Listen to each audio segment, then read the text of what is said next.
The thing was designed to be raced, and that's what it does best, and that's when it's happiest.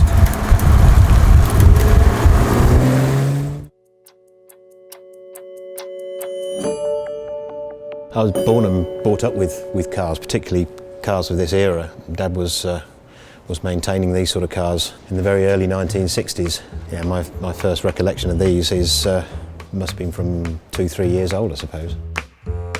As a kid, I would never have imagined that I was going to be able to drive some of the greatest cars, you know, the cars that you have on your bedroom wall as a kid. Yeah, to imagine that you'd be able to race those at circuits like Le Mans and Monza and places like that. It's a privilege and a huge responsibility all at the same time. It's what I've wanted to do all my life, and now, 34 years later, still loving it, still doing it. That's all I think about most of the time. This is 1955, Works long-nose D-Type. This car started life as one of the factory Works D-Types. First race was Le Mans 1955. It did another couple of races after that in the UK with Mike Hawthorne driving it at the TT in Dundrod. Had a great dice with Fangio in the Mercedes. During the 1960s, 70s, you know, these sort of things fell out of fashion. There's nothing more useless than an old racing car. The cars were dismantled for spares, and that effectively ended its life. Privateer racer called John Coundley basically bought up everything that he could, Jaguar-wise, including everything that he could from the Jaguar factory by way of spares. About 15 years ago, Dad and I bought everything that he put away, which was a huge cache of parts. There was 3 chassis there. The chassis for this car, 506. We had 5 engines, 3 gearboxes, 3 back axles, rear subframes, original bodywork. We picked all of the best parts to recreate this 1955 SKD 506. So it's a completely original car, probably the first time that a lot of the parts have been in the same car space. We don't pretend it's anything other than it is. It's the original chassis, no question about it, and all original parts. The bonnet is the only part on the car that is not the original. We made a new one because it's the part which is most likely to get damaged. If we hadn't been able to buy all these parts, there's no way I would ever be wealthy enough or lucky enough to own my own D-Type, but you know, I've got this, it's my D-Type, and I'm very proud of it. True love, it's true love. They are so interesting, you properly connect with it. You know, you have to change gear properly because they're an old gearbox. You know, you have to think about what you're doing, and if you're just in a modern car, it's just transport.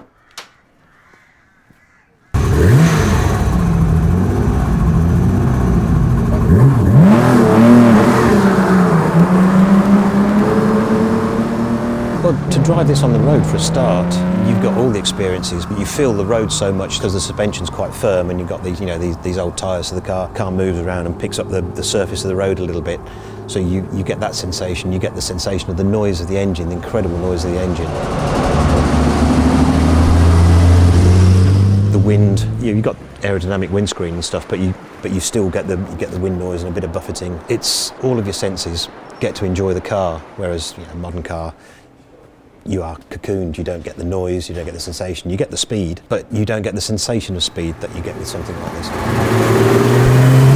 Certainly, the grunt to grip ratio works the right way. You know, the cars slide and get wheel spin in the low gears and things, and it's all controllable and great fun. Sliding the cars through corners is what works with these sort of cars.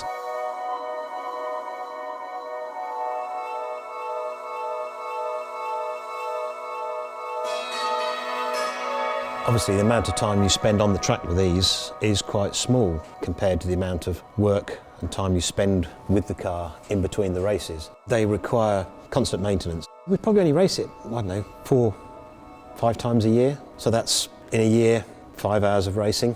Bit of testing, take it to Goodwood, 10 hours a year. That's about it. Probably spend, I don't know, 10 times that working on the car in between events, and the rest of the time it's just pampered in the heated garage.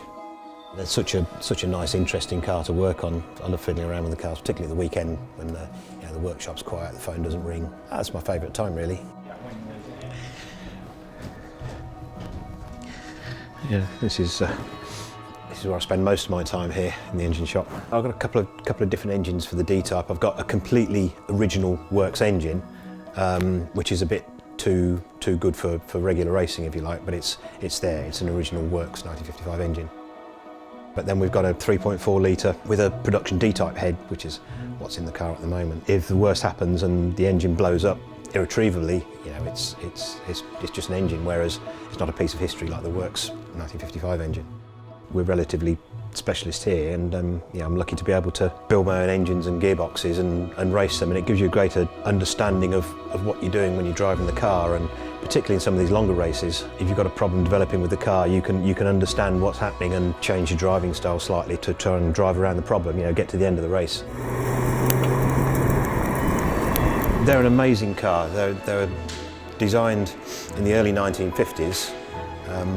There's a lot of very, very clever engineering goes into a D-Type, which makes them so special. They've got disc brakes, they've got a monocoque design well before that was the norm in sports car and Grand Prix racing, really. Everyone remembers Colin Chapman as pioneering the monocoque design in his Grand Prix cars, but you know, Jaguars were there 10 years before with this car, and it's a beautifully engineered car. It's designed by aircraft people, and that reflects the quality of the car and how successful it was. The whole car was designed to win Le Mans, which it did very, very effectively. It's got a slightly longer bonnet, which is why they call it the long nose, for the Mulsanne straight, and this big fin, which is again to give it stability, because these things do sort of 180 mile an hour on the long straight, even in those days.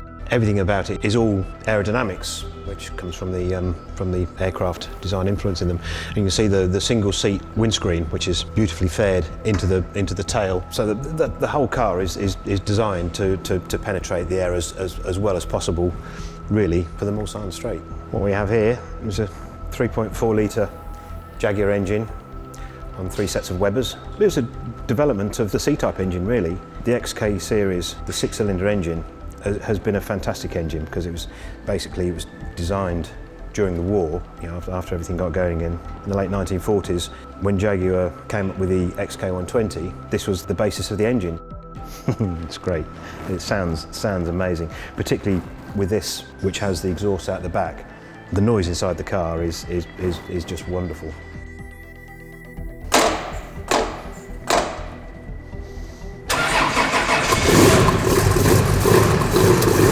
First time I heard a D-Type, I was too young to remember, I should think. You can see this, it's got a large brake fluid reservoir there, which is for the disc brake, which gave them a tremendous advantage at Le Mans. One of the things that helped them win. This is a 1955 car. We've got a workshop full of cars from the 50s and 60s, and virtually every one of them is in as good a condition as when they were new, and end of our time, the cars are still going to be in perfect condition, I hope. So the cars are going to out-survive us. The natural progression is that the cars will pass on to somebody after we've finished enjoying them. So it's a great privilege to be able to play with these things for a period of time, and it's going to be a wrench when you know, when I stop doing it, or have to sell the cars that I particularly love.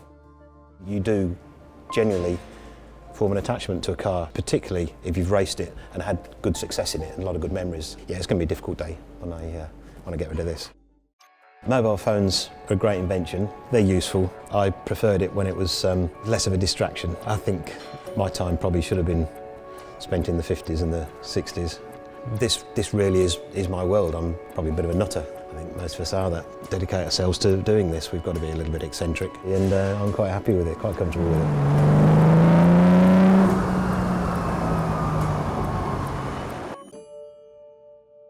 You are completely in your own little world. A good example, actually, and it's a wonderful moment, we only get to do it every 2 years, is Le Mans Classic, where we get to race these things at Le Mans at night, and the experience of racing around Le Mans, particularly down the Mulsanne straight in the dark with this noise, and you just see the trees and shadows and things whistling past you. It's something very personal, because you're there in your little world. You might be zapping along at 160, 170, 180 mile an hour, but at times it's completely peaceful in these little moments. You don't experience that very often, but when you do, yeah, it's very powerful.